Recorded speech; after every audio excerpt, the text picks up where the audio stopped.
五条と宿儺の最強決戦。お互い脳にダメージを負い、領域展開ができない中、五条の渾身の一撃を皮切りにラウンド2へ。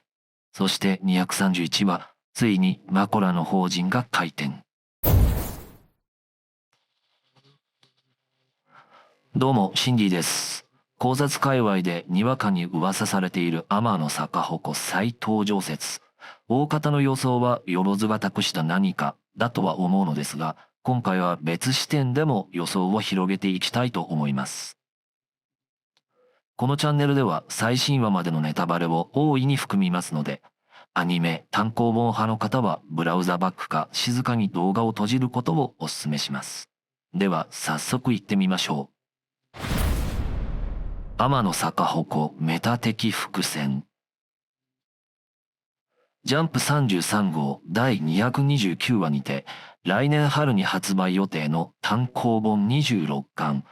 グッズ同梱版の予約お知らせがあり、そこで天野逆鉾のレプリカが同梱されると発表がありました。少しメタ的な予想になりますが、これが天野逆鉾再登場を予感させる一因となりました。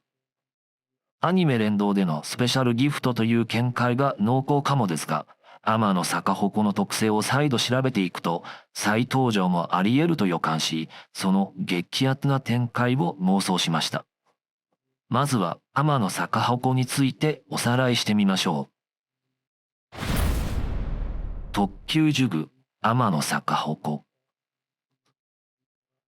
初登場は単行本9巻とアニメの懐玉編にて、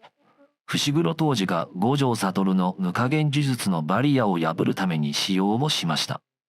その効果は発動中の術式を強制解除するというもので、その効果により五条の喉を貫くことに成功し、致命傷を与えていました。まさに本作中においてのチート呪具の一つです。次に登場したのは単行本17巻第145話。これまで謎とされていた天元が登場し、五条悟が封印された獄門境に裏が存在することが明かされ、その封印を解除するのに天野逆鉾の話が登場しました。この145話では天野逆鉾は12年前、伏黒当時との戦いの後、五条悟によって海外に封印されたか破壊されたと明かされました。そう、明確になくなったとは明言されなかったのです。単行本26巻収録エピソード。ここで単行本26巻に収録されるエピソードを考えてみます。現在単行本23巻まで刊行されていて、第208話星と油4まで収録されています。つくもが賢弱に敗れ、天元が賢弱の手に落ちたところまでです。一巻の収録がだいたい9話から10話が基本となっているので、単行本24巻は209話から収録され、217話か218話、宿儺 vs よろず戦となります。単行本25巻は218話か219話の宿儺 vs よろず戦の決着後、五条の復活、そして五条 vs 宿儺のラウンド1終盤にあたる227話から229話が収録されると思われます。そして天野逆鉾同梱版の単行本26巻はラウンド2が開幕する230話前後の話から現最新話231話から4から6話進んだ235話から237話と予想されます。231話時点ですでに五条 vs 宿儺も9話目に入り、少しずつ終局に近づくと考えると、何かしらの新しい展開が披露される可能性は高く、この間に同梱予定の天野逆鉾はストーリーを一気に加速させる最終兵器となり得ると予想しています。それでは天野逆鉾が登場する展開とその用途について考えてみましょう。特級呪具天の逆鉾その1。ストレートな考察としては、よろずが宿儺に託したものが天の逆鉾というものでしょう。善院舞は命と引き換えに構築した方法と同じ用法ですね。ただ、すでに231話では、宿儺は五条の無加減呪術のバリアを看破するため、マコラの適用を始めており、法人も一度回転しています。マコラが適用してしまえば、天の逆鉾とほぼ同じ状況が作れるわけです。天の逆鉾をすでに所持しているのであれば、